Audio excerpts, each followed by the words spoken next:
Como parte de la materia de evaluación de los recursos forestales y también para fortalecer un poco las clases que se han tratado de abordar en materia de la unidad 2, muestreos de inventarios forestales, bueno, pues surge este video para poder apuntalar toda esta información, fortalecerla y que haya una mayor claridad de los temas. Dentro de el programa se cuenta con estos 4 subtemas, que es muestreo al azar, muestreo estratificado al azar, muestreo sistemático y muestreo por conglomerados. ¿Por qué es tan importante el muestreo? Bueno, pues el muestreo nos va a permitir tener muchas ventajas. Una de ellas es disminuir costos, disminuir tiempos y poder inferir con respecto a la media poblacional. Eh, es importante mencionar que el muestreo, bueno, pues es un subconjunto de la población que representa, va a tener un nivel de confianza y un margen de error. Esa es una de las desventajas, por lo tanto debemos de tratar de controlar ese margen de error teniendo un mayor nivel de confianza y nos va a permitir a través del muestreo poder inferir datos, ¿no? Los datos que sean de interés para nosotros dependiendo del objetivo del inventario. Aquí pongo una imagen de un área boscosa y bueno, hago hincapié en un sitio que en sí desde el primer sitio pues ya sería una muestra de esta población, no propiamente representativa, ¿verdad? Porque si yo saco únicamente un sitio, bueno, pues muy probablemente mi margen de error va a ser muy grande y este va a ir disminuyendo conforme yo vaya aumentando el número de sitios hasta llegar a la población total. Si yo censo la población total, entonces mi error sería de 0. Los inventarios forestales, en el caso de México, bueno, pues tienen una referencia estándar. De hecho, la norma 152 semanal 2006, en su apartado 5.2.7.1, describe cuál es la metodología del inventario y establece estos puntos. En realidad, el primer punto hace referencia al material cartográfico, da las características en el caso de ocupar imágenes de satélite o algunas ortofotos, cuáles son las características y las escalas mínimas que debe de considerar. También el diseño de muestreo nos pide que nosotros podamos determinar cuál será el que nosotros ocupemos. Puede ser al azar, puede ser sistemático, puede ser estratificado. Esto va a depender de las condiciones de la masa forestal, va a depender también de las condiciones del terreno, de la extensión. Entonces hay diferentes factores que nos va a permitir a nosotros determinar cuál es el diseño que vamos a ocupar. Otro de los puntos es el número de sitios muestreados. Es importante que nosotros digamos cuántos son los sitios muestreados y esto va a tener, está relacionado íntimamente con la, con la intensidad de muestreo. Perdón, se me había ido la palabra. La forma de los sitios y el tamaño se va a estipular en metros cuadrados y la forma de los sitios, bueno, puede ser circular, cuadrada, rectangular, pueden ser transectos. Aquí lo importante es que estos formas de sitios sean acorde al tipo de vegetación y la estructura o características de la misma. Una intensidad de muestreo que por lo general la norma ya nos lo establece y debe de ser en porcentaje. La confiabilidad mínima requerida es del 95% y el margen de error máximo permitido o el error máximo permitido es de 10%. Si nosotros tuviéramos un error máximo de mayor al 10%, entonces no sería válido nuestro inventario en términos de la normatividad. Es importante mencionar que la normatividad es un punto de referencia con respecto a la elaboración de programas de manejo para un aprovechamiento forestal. No así, o no son tan, no podemos no ser tan estrictos cuando la intención del inventario forestal es otra, ¿no? Por ejemplo, de conservación, o un inventario nacional, o inventario estatal. Entonces, cada uno de esos tiene ciertas características específicas que vamos a ir viendo más adelante. Traté en esta presentación de ir poniendo algunos ejemplos para hacer un poco más simple todo esto y que de alguna manera pues sea más asimilable, ¿no? Yo recuerdo que cuando estaba en clases y yo me perdía un punto básico, entonces después todo lo que el profesor construía encima de eso, pues ya no lo entendía o medio lo entendía, pero después se me olvidaba. Entonces la idea es que ustedes desde ceros puedan entender bien este tema. Es importante mencionar que este asunto del muestreo tiene que ver con el teorema del límite central. No lo voy a explicar ya de hecho en clase lo expliqué, pero en pocas palabras hace referencia a que la media muestral va a estar alrededor de la media poblacional. Entonces, a mayor eh, mediciones de muestras haga, pues va a disminuir el error o la diferencia entre la media muestral. Una de las cosas más complicadas que yo podría experimentar cuando estamos pensando en hacer bien las cosas, recordemos que un inventario forestal no se trata de inventar los datos, se trata de poder recabar información que sea representativa de una masa forestal. Entonces, uno de los complicaciones que yo normalmente encuentro más, de hecho, cuando hice mi tesis de maestría, tuve que determinar un marco muestral de un área que comprendía alrededor de 5 municipios y pues fue algo un poco complicado. Entonces, el marco muestral es justamente eso, ¿no? El marco muestral va a ser toda aquella superficie en la cual nosotros pues vamos a tener X número de parcelas que la sumatoria de esas parcelas nos va a dar el terreno o la extensión que es de nuestro interés. Esto es importante mencionarlo porque cada persona, cada técnico, cada ingeniero, cada administrador del recurso forestal, pues va a tener una forma específica de hacer un arreglo de marco muestral. Entonces, alguien podrá empezar enumerando izquierda a derecha, otro de derecha a izquierda, de norte a sur, etc. Entonces, cuando nosotros hacemos esto, puede llegar una persona y hacerlo de manera diferente y entonces va a haber una variación dentro del marco muestral. Es más, estos límites de las parcelas pues pudieran ser diferentes, ¿no? Entonces, es importante mencionar que el marco muestral bueno, las parcelas que yo voy a generar dentro del marco muestral pues pueden ser completamente diferentes a otras y pues en realidad el único que va a saber más o menos dónde empieza en términos de escritorio voy a ser yo quien lo diseñé.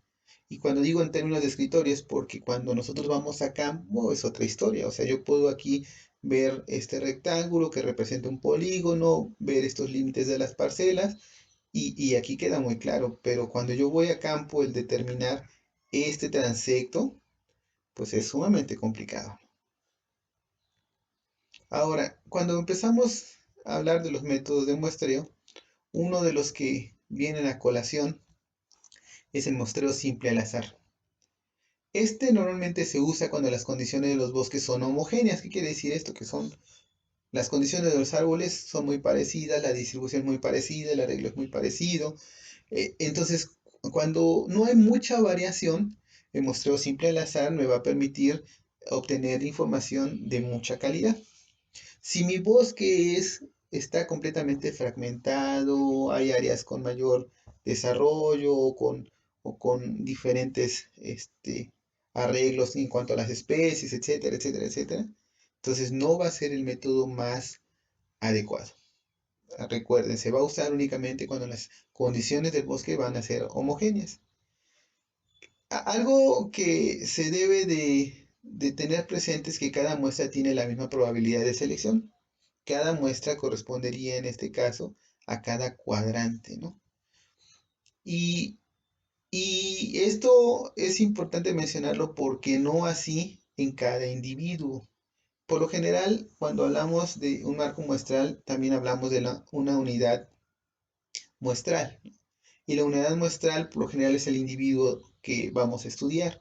En este caso, la unidad muestral, nosotros podemos hacer referencia a que cada árbol al cual le vamos a obtener esa altura, ese diámetro, esa área basal, etcétera, cada árbol sería la unidad muestral. Sin embargo, en este sentido, cuando nosotros hacemos un arreglo de este tipo, nosotros vamos a ver la parcela como una unidad muestral o el sitio como una unidad muestral. Entonces, eh, cada una de esas unidades muestrales, cada parcela, cada sitio en el cual fue fraccionado el terreno, pues tiene la misma probabilidad de selección, más no así cada individuo. ¿Ok? Es difícil definir el marco de muestreo porque yo les decía, ya una vez que estamos en el terreno, pues es difícil hacer esta cuadrícula directamente en el terreno. Ahorita con las herramientas de los sistemas de información geográfica, bueno, pues es muchísimo más fácil porque podemos determinar puntos completamente al azar. Podemos decir, bueno, ok, tengo un esfuerzo muestreo de 10%, entonces si yo tengo 100 hectáreas, debería demostrar 10 hectáreas, de 10 hectáreas, tendría yo que determinar cuántos sitios de muestreo y entonces, y el tamaño de cada sitio de muestreo, y en función de eso, yo podría aventar al azar esos puntos, los vamos a hacer para que entonces yo pueda tener de manera aleatoria, ¿no? Y bueno, una vez que tenemos eso, si nosotros lo hacemos así, pues vamos a tener una coordenada geográfica y entonces ya no va a ser tan difícil localizar las unidades de muestreo. ¿Por qué? Porque únicamente las voy a poner en el GPS y me va a dirigir hacia ese punto. También otra de las características del muestreo simple al azar es que es una información sumamente genérica, ¿no? Si queremos cuestiones como más específicas, pues no va a ser posible, es adecuado para bosques homogéneos, entonces de esa manera, siendo una información genérica, me funciona muy bien, pero si fueran bosques heterogéneos, entonces ya no sería tan, tan viable. Cuando hablamos del diseño aleatorio, bueno, pues nosotros lo podemos distribuir de diferentes maneras. De hecho, aquí puse una tómbola, ¿no? Antes a mí me tocó ver personas que tenían el predio en una cuadrícula, hacían estas parcelas, asignaban números y en automático echaban un volado, ¿no? Eh, para poder distribuir de manera correcta las parcelas, pues necesitamos tener una cartografía adecuada, definir el tamaño de la parcela, de cuántos metros cuadrados va a ser. También se puede asignar a través de Excel, pueden hacerlo con números aleatorios, a través de un software estadístico como Minitab, Estadística, entre otros. Hay algunas calculadoras que tienen una función de números al azar, también podría ser un sorteo, si estuviéramos ya un poco más ocupando menos la tecnología, o bien un software SIG que me permitiría a mí generarlo de manera aleatoria. Aquí está un ejemplo de unos puntos de manera aleatoria. De hecho, en alguna clase ya lo hicimos. Sin embargo, no se preocupen. Voy también a grabar esa parte de la metodología de poder desarrollar los puntos de manera aleatoria dentro de un predio. Ahora vamos a hablar de los estimadores estadísticos que se ocupan dentro de los inventarios forestales. Eh, Miren, yo traté de poner aquí las fórmulas, las más simples que podemos de alguna manera encontrar, con la intención de que sean como lo más claro posible. ¿Ok? Entonces, bueno, vamos a empezar con la media. Todos sabemos qué es la media. Es una media de tendencia central. Puse aquí dos fórmulas, son lo mismo, únicamente quiero mostrárselas para que no se espanten, porque muchas veces ve uno tantos números, tantas cosas y dice, ah, caray, ¿y ahora qué es lo que debo de hacer? No, pues no, únicamente lo que vamos a considerar, bueno, pues que la media es la sumatoria de todos los valores y esto dividirlos entre el número de valores y nos va a dar una media, ¿ok? Que es la media de tendencia central. Posterior a ello, pues otro de los estimadores que son ocupados es el error estándar, perdón, es en este caso la varianza. La varianza, bueno, es una medida de dispersión que representa la variabilidad de una serie de datos con respecto a su media. Entonces, la varianza me va a permitir ver qué tanta variabilidad hay con respecto a la media. Si yo tuviera un árbol que mide 10, uno que mide 11 y uno que mide 12, pues la media sería el 11. Y esa dispersión que hay entre 10 y el 12, bueno, pues sería la varianza, algo parecido a eso. En el caso del coeficiente de variación, que es pues también es otra medida de tendencia, otra medida de dispersión, perdón, y este nos muestra la relación entre la desviación típica o la desviación típica de una muestra y su media. ¿Ok? Es otra medida muy parecida a la varianza que también nos va a servir. La desviación estándar, en este caso, pues prácticamente también nosotros lo vemos como es un índice de dispersión. Entre mayor sea la desviación estándar, mayor dispersión hay con respecto a los valores en la población. Entonces, pues prácticamente a nosotros nos conviene que haya menor dispersión, por lo tanto que el valor de la desviación estándar sea pequeño. Con respecto al error estándar, el error estándar pues nos muestra la variabilidad de las medias muestrales. Se puede medir por su desviación estándar, en este caso es este, y a mayor muestras pues va a reducir la desviación estándar, el error estándar, perdón. Entonces, es como yo les decía hace rato, si son 10 unidades de la población total y yo mido una, pues voy a tener un error. Si mido dos, disminuyo el error. Si mido tres, disminuyo el error. Pero si mido las 10, entonces el error tiende a ser cero. El error de muestreo es otra de los valores que nosotros ocupamos. Normalmente el error de muestreo, cuando la muestra, tiene que ver cuando la muestra no representa a la población, es ese posible error que podemos encontrar.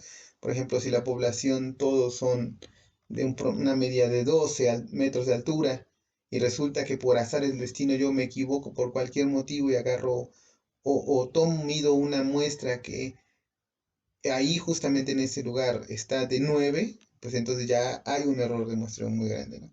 Entonces el error de muestreo es otro estimador.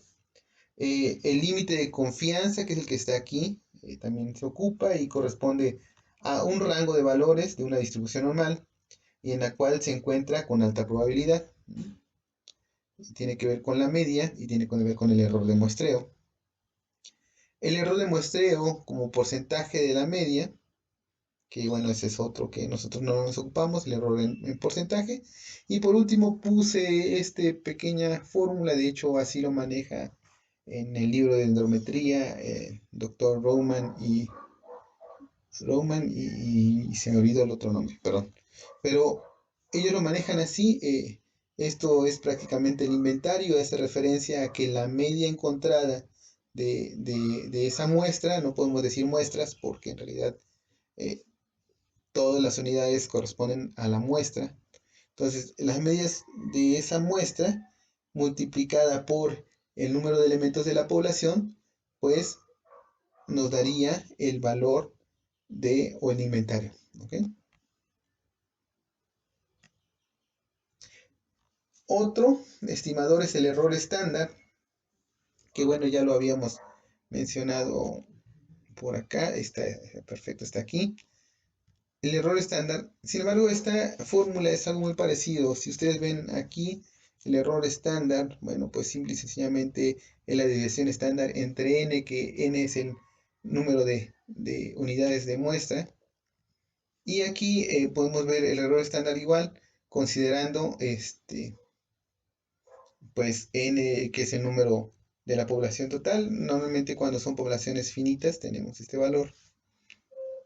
O cuando tenemos un número de parcelas. Decimos son 10 parcelas y vamos a mostrar una parcela. Sabemos cuántas sería una población finita.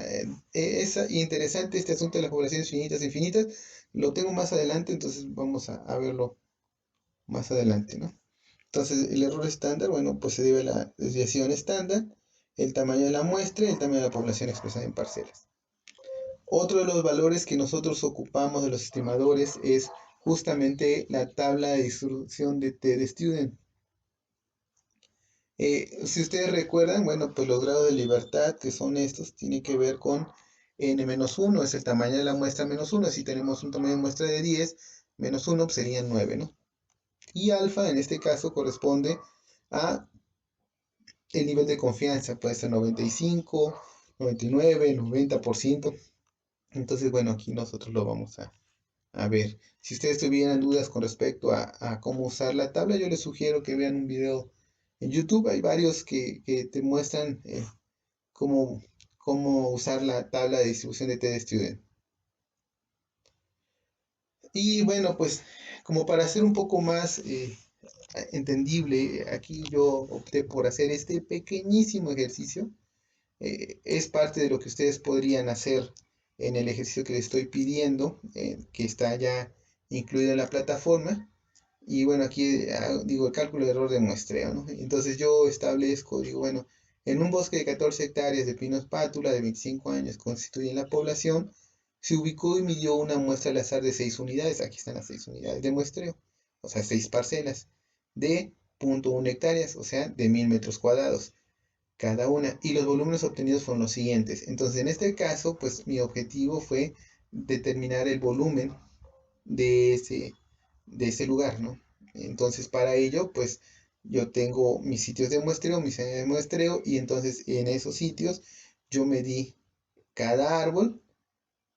Y yo aquí tengo el resumen, ¿no? Ya únicamente la parcela tiene 230 metros cúbicos de volumen, la parcela 2, la parcela 3, así. Y al final lo sumé.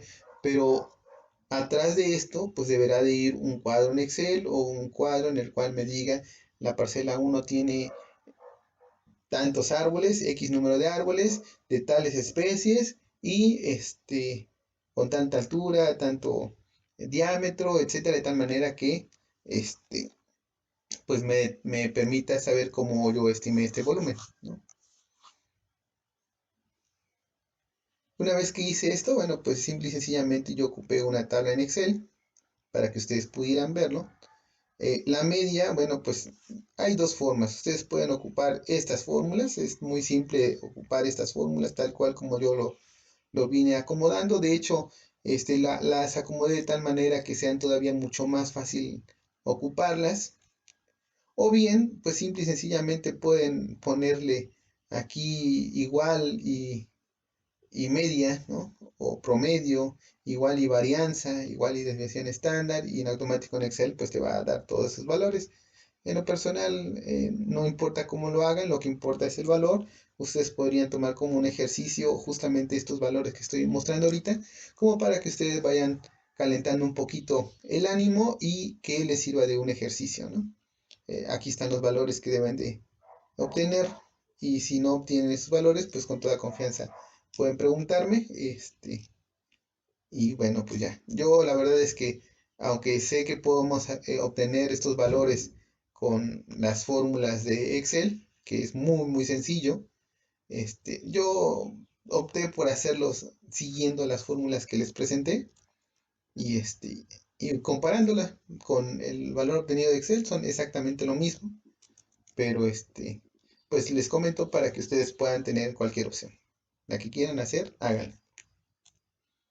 Ahora, otra de los puntos importantes, además de los estimadores, bueno, hablamos ya de los métodos completamente al azar, métodos de distribución, ya dijimos en qué momento se usan, cómo se usan, hablamos un poco de los estimadores. eh, Algo que debemos de hablar es de las formas de las unidades de muestreo, de los sitios de muestreo. Y de primera instancia, quiero decirles que en el caso de la norma 152, pues hace referencia a sitios de dimensiones fijas. Ahora, la unidad de muestreo es aquella área en la cual vamos a medir las características de interés.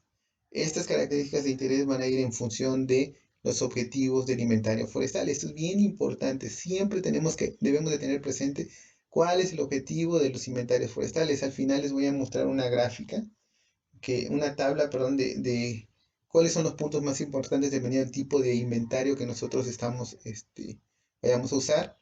Pero en este caso, bueno, pues dependiendo del objetivo, nosotros vamos a medir ciertas variables, ¿no?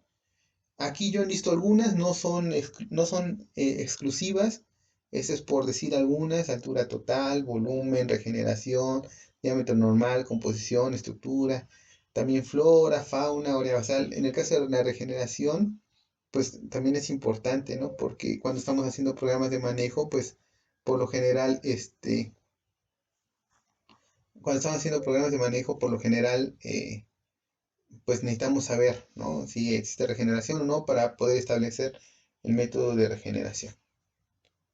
Y cuando hablamos de sitios circulares, pues sabemos que el radio y el diámetro, o el radio únicamente, pues no me permite a mí determinar el tamaño, ¿no? Y la forma, el área del círculo. Entonces la forma de poder hacerlo pues, es con esa pequeña fórmula, ¿no? Que dice el área es igual a pi por diámetro al cuadrado entre 4, o en su defecto esta es la misma, área es igual a pi por radio al cuadrado, ¿no? Entonces, si yo tengo un radio de 5, y digo 5 por 5, 25, y entonces 25 lo multiplico por pi, y en automático tendré el área de ese radio, de ese círculo.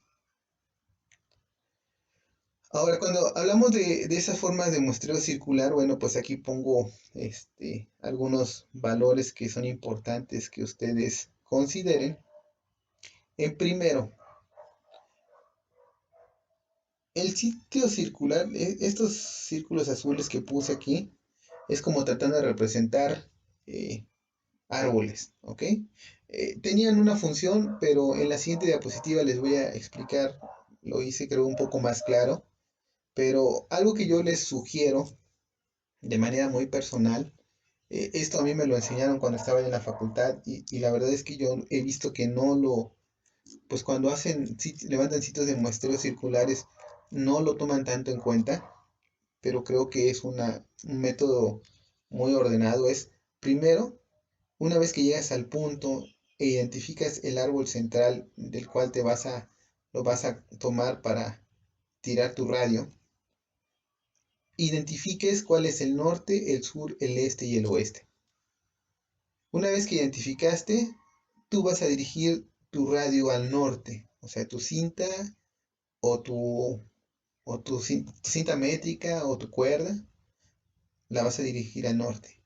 Y una vez que ya tienes ubicado el radio hasta donde es el límite del círculo que tú vas a trazar, todo el inventario va a ser en el sentido de las manecillas del reloj. Si tú lo haces de esta forma, lo que va a garantizar es que cuando vuelvas a regresar para poder volver a hacer, si son sitios permanentes y quieres determinar incrementos, por ejemplo, cuando tú vuelvas a regresar, vas a volver a tomar los mismos individuos en el mismo orden y eso te va a dar una mayor claridad. Si otra persona fuera en tu lugar y explicas esto, va a hacer exactamente lo mismo y el margen de error va a ser mínimo. Digo, al final de cuentas es orden, es una sugerencia, pero bueno, creo que es muy útil.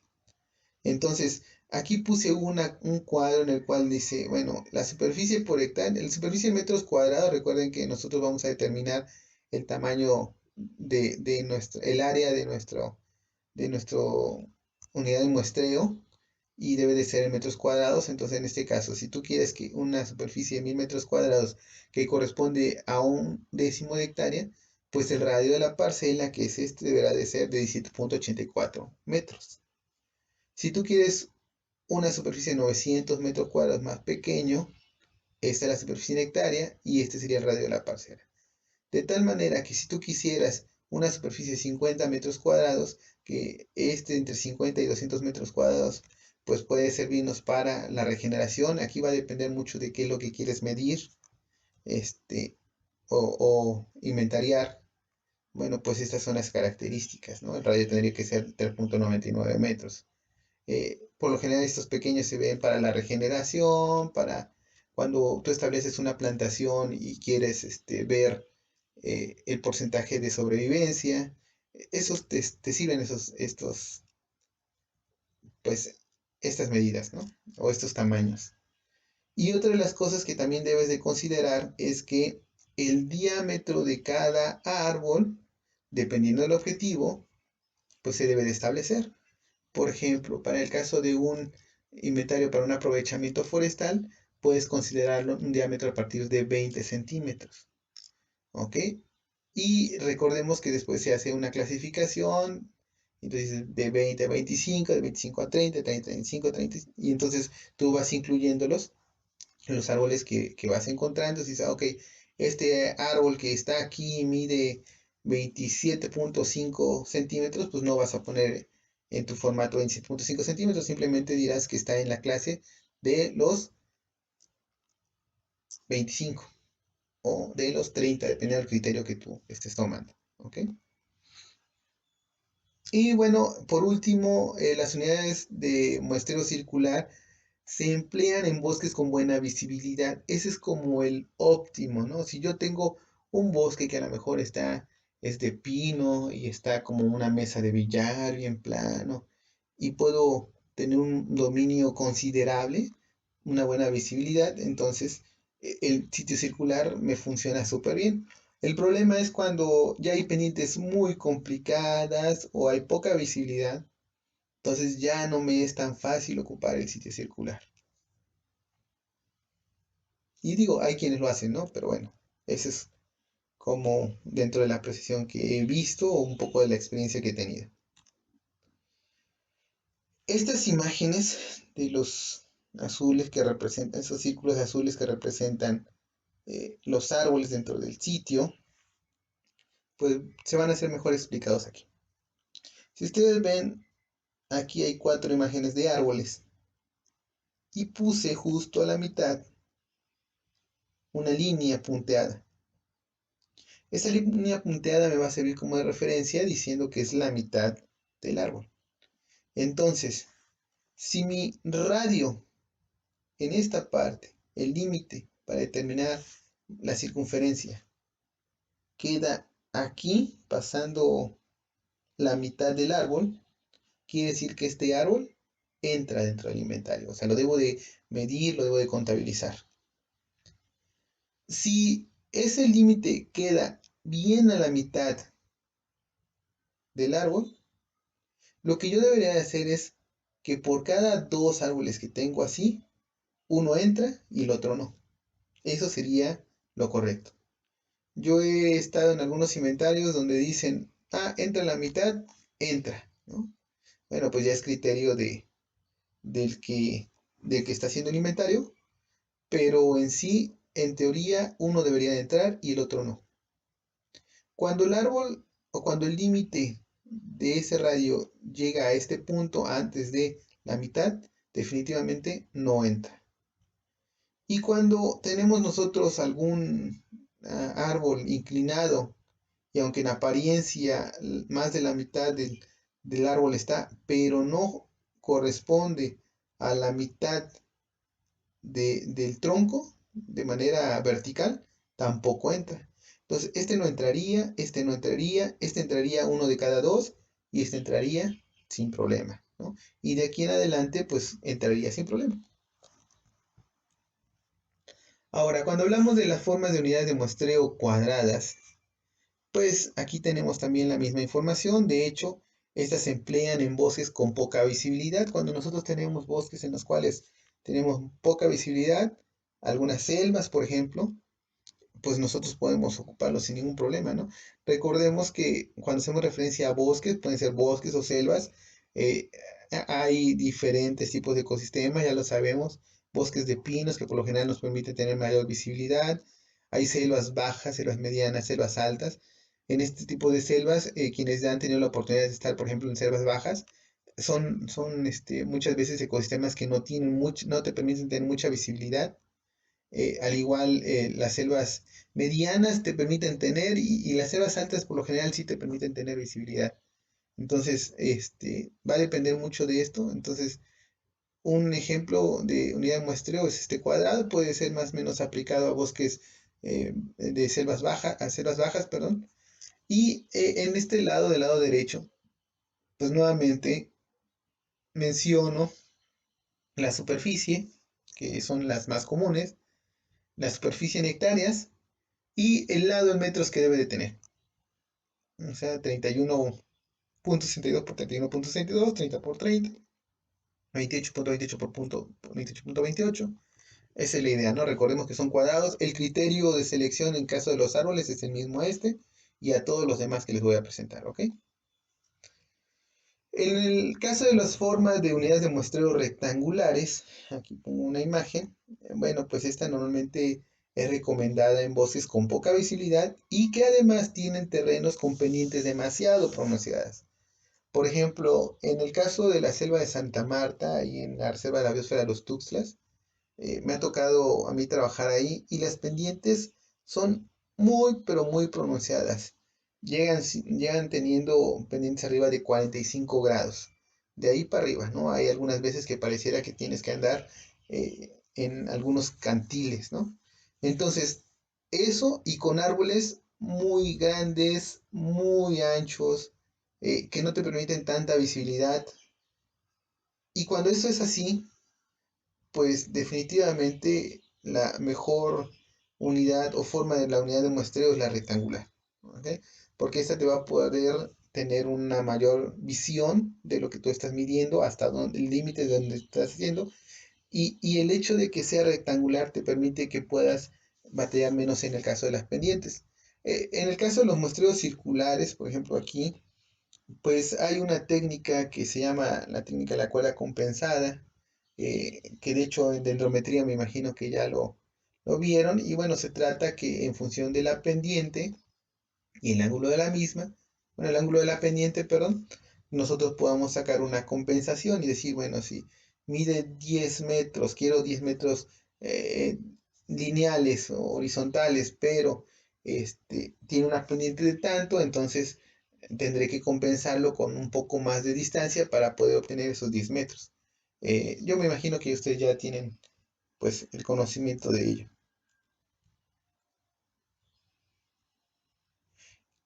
Ahora, con respecto a la intensidad de muestreo y el tamaño de muestra, aquí les pongo un ejemplo de cómo obtener la intensidad bueno, el número de parcelas, ¿no?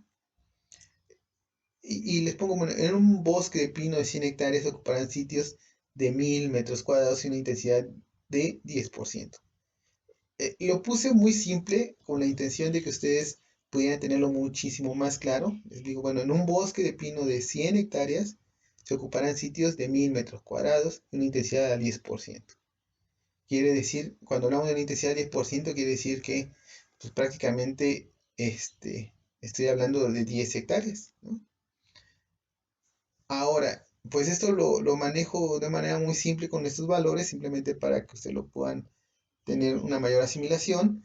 Entonces aquí yo les pongo la fórmula, ¿no? Pero bueno, aquí pueden ser 1539 hectáreas, 7844, o sea, pueden cambiarse los valores, ¿no? Este ejemplo es tan sencillo únicamente como para poder entenderlo.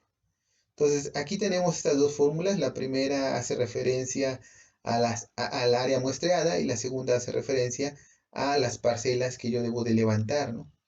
Entonces, empezamos con el área muestreada. El área muestreada, de primer lugar, nos pide la intensidad de muestreo en porcentaje. Nosotros tenemos una intensidad de muestreo de 10%, puede ser una intensidad de muestreo de 5%. Si fueran superficies muy, muy grandes, con poca visibilidad y que requieren de mucho recurso, la intensidad de muestreo no puede ser muy alta y muy probablemente tendría que ser de 5%, ¿no? Y entonces, ok, aquí en este caso, bueno, yo lo estoy manejando 10% únicamente para fines del ejercicio. 10%. Y después se pone el 100%, ¿no? Entonces, 10 entre 100 sale a punto 1 y se multiplica por 100. Entonces, en total de hectáreas que nosotros debemos demostrar son 10 hectáreas, que nosotros aquí lo podemos decir de una manera muy lógica, como dice hace rato. Si yo tengo 100 hectáreas y voy a muestrear el 10%, pues sería 10 hectáreas, ¿no? Pero bueno, esto lo hice con la intención de hacerlo muy claro, ¿no? Si yo le pongo, ya les repito, ¿no? Si le pongo 5539 con la intensidad de muestreo de 6 o 7, ¿no? Bueno, pues ya entonces va a ser un poco más, ya no va tan fácil, ¿no? Entonces, aquí ocupan esa fórmula y listo.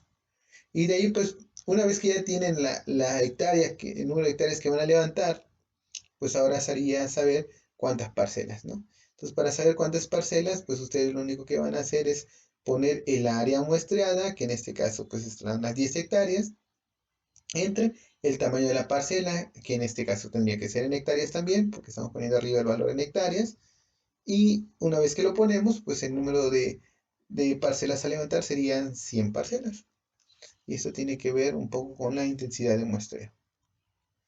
Para determinar el tamaño de muestra, ustedes recordarán en las clases que estuvimos viendo que hablábamos de las poblaciones infinitas o finitas. Y también hace rato lo comentaba yo un poco, ¿no? Cuando les dije, bueno, dependiendo si son poblaciones finitas o infinitas. Cuando nosotros hablamos de poblaciones infinitas, quiere decir que no sabemos el número de elementos. Es muy grande, no tenemos idea del número de elementos que componen la población. Cuando hablamos de poblaciones finitas, hablamos que sí sabemos de cuántos elementos componen la población. Si ustedes dijeran, ok, vamos a hacer un estudio de la población del grupo 403, sí sabemos cuántas personas, bueno, en el caso del peso, por ejemplo, sabemos cuántas personas corresponden al grupo 403. Ahora, eso es una población finita. Una población infinita sería, dime, cuánto pesan en promedio todos los granos del mar, ¿no? O sea, no sabemos cuántos granos del mar son, tendríamos que sacar una muestra, pero eso sería una población infinita.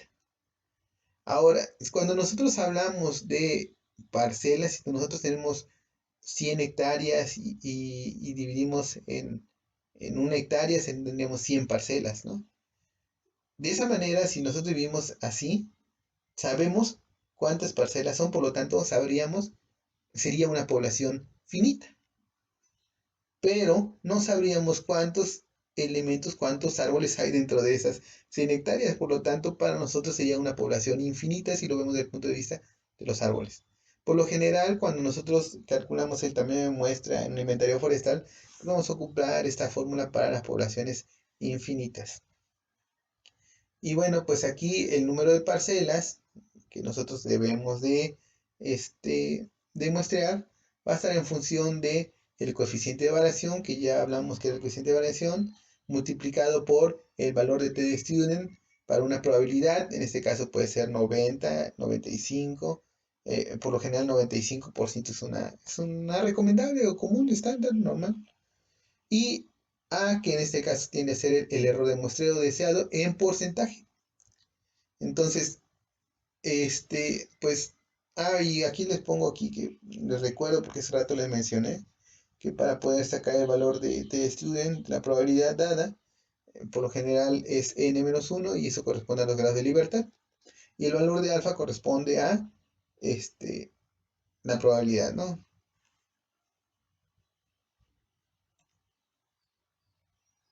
Y bueno, haciendo un poco de caso de esto, pues aquí pongo un ejemplo. Por lo general, cuando nosotros vamos a hacer determinar el número de muestras, lo más recomendable es que nosotros hagamos un premuestreo o un muestreo de pilotaje o etcétera, ¿no? Y ese premuestreo, bueno, pues aquí en este caso yo pongo estos valores, nuevamente 10 parcelas, nuevamente cada parcela tiene un volumen. Si ustedes se dan cuenta, en este caso, pues hay una alta variabilidad de primera instancia. La parcela 1 tiene 192, mientras que la parcela 10 tiene 74. O sea, de primera instancia, pues ya vemos una alta variabilidad, ¿no? Entonces yo le pongo que en un bosque de 200 hectáreas se ha hecho un premuestreo de 10 parcelas de 500 metros cuadrados, con una presión de 20% y 95% de probabilidad, ¿no? Entonces, esto les digo, simplemente nada más es como para que ustedes tengan una mayor claridad. Entonces, bueno, de primera instancia, pues, de primera instancia otra vez, lo que voy a hacer es calcular mi media. Para este caso, la media es de 118 metros cúbicos por hectárea. Una vez que ya calculé mi media, ahora lo que voy a calcular es justamente este valor, ¿no? Y este valor.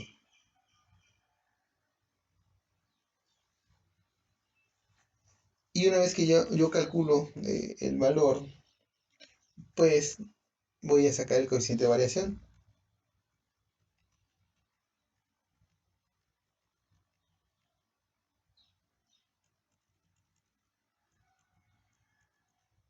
Siento que se me está olvidando, pero no. Bueno, ok.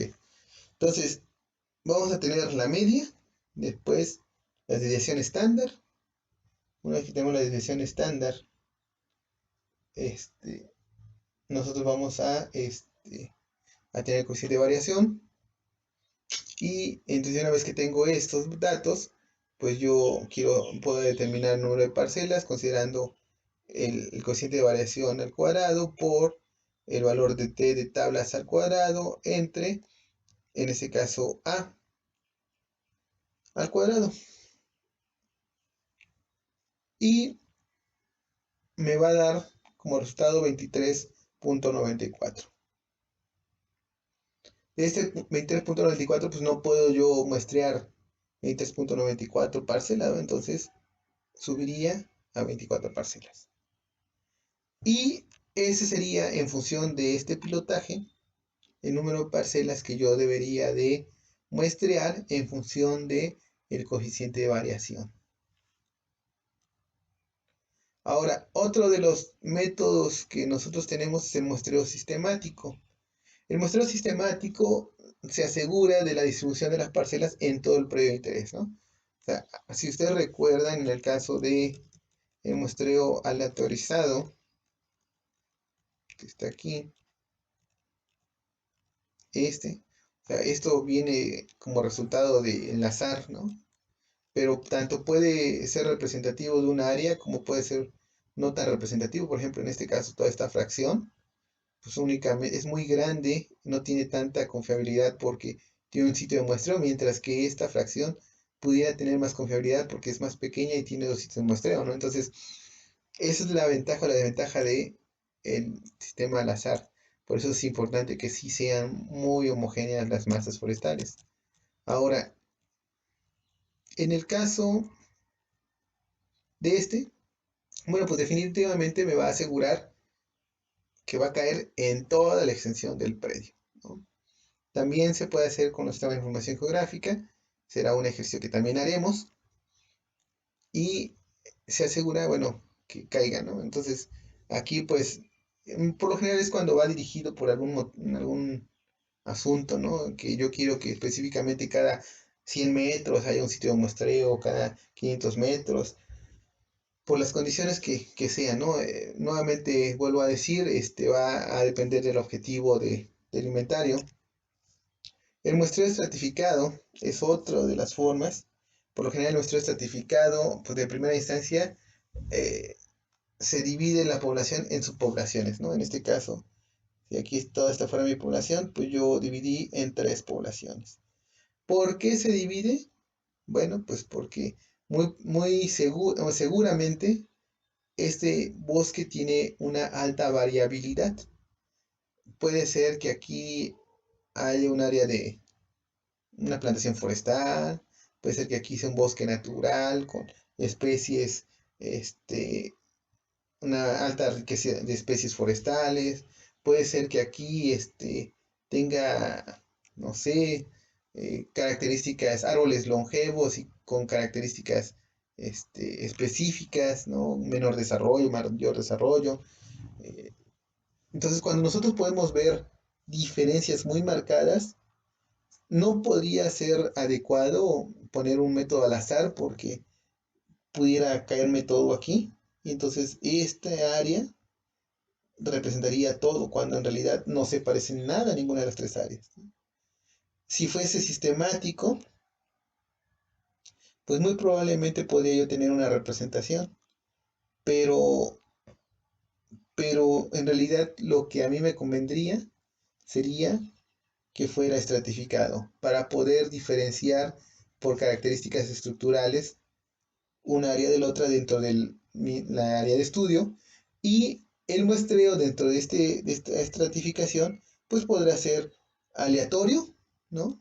O bien sistemático, como ustedes quieran o como les convenga, pero sí es importante poder determinar esa estratificación. Cuando hay alta variación, hay subpoblaciones que de manera natural o artificial se han generado. Y por último, el muestreo por conglomerados. El muestreo por conglomerados se usa en bosques de gran extensión y donde las condiciones de terreno son de difícil acceso. O también sí, bueno, cuando hablamos de una gran extensión, por ejemplo, en el Inventario Nacional Forestal y de Suelos, pues imagínense lo que es inventariar todos los bosques de toda nuestra república, ¿no? Entonces, pues sería muy complicado de alguna manera ocupar los otros métodos, ¿no? Entonces el método por conglomerados lo que me permite es generar esos conglomerados que son justamente estos y repartirlos, ¿no? Entonces yo voy a tener un sitio circular y dentro de ese sitio circular voy a tener, en este caso, 4 conglomerados y es el famoso Y invertida, ¿no? Aquí están las características de cómo deben de ubicarse.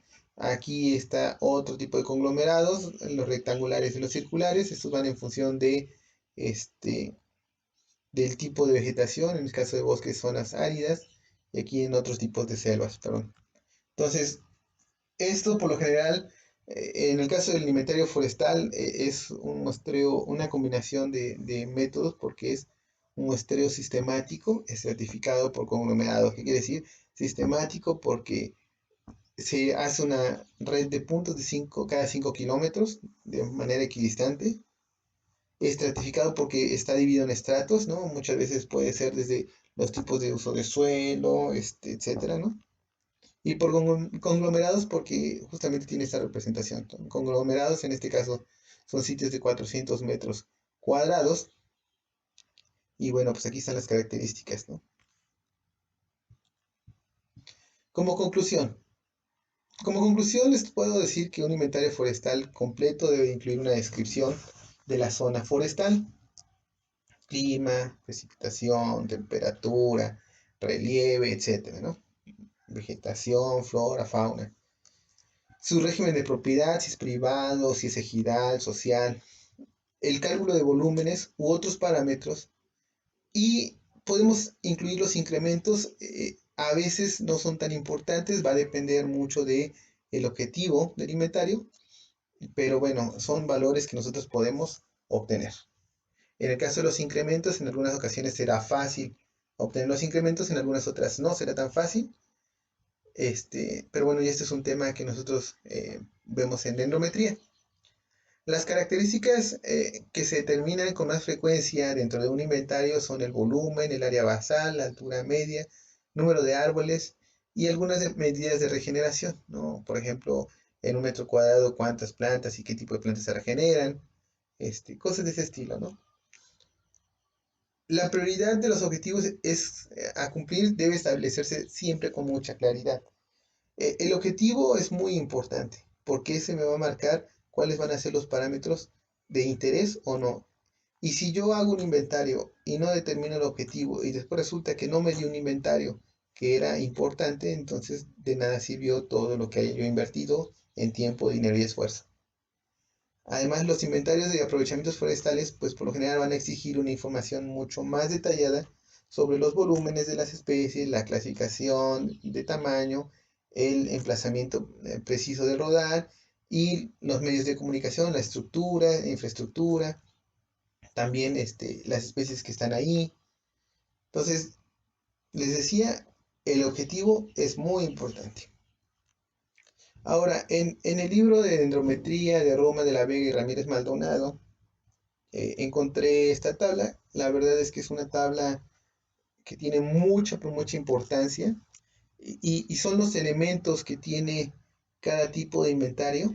Aquí están los tipos de inventario o las características, ¿no? Desde el inventario nacional forestal hasta para explotaciones madereras, para reconocimientos, etcétera, ¿no?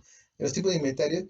Y aquí están los tipos de información que son de importancia o no, ¿no? En el caso de cálculos de superficie, por ejemplo, en el caso de los cálculos de superficie, aquí dice que es de cálculo general, ¿no? O sea que sí debe de ir.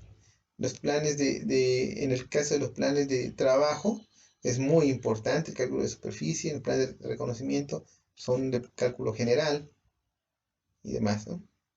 En la descripción topográfica, bueno, para el de reconocimiento, son de poca importancia, no así para las explotaciones madereras.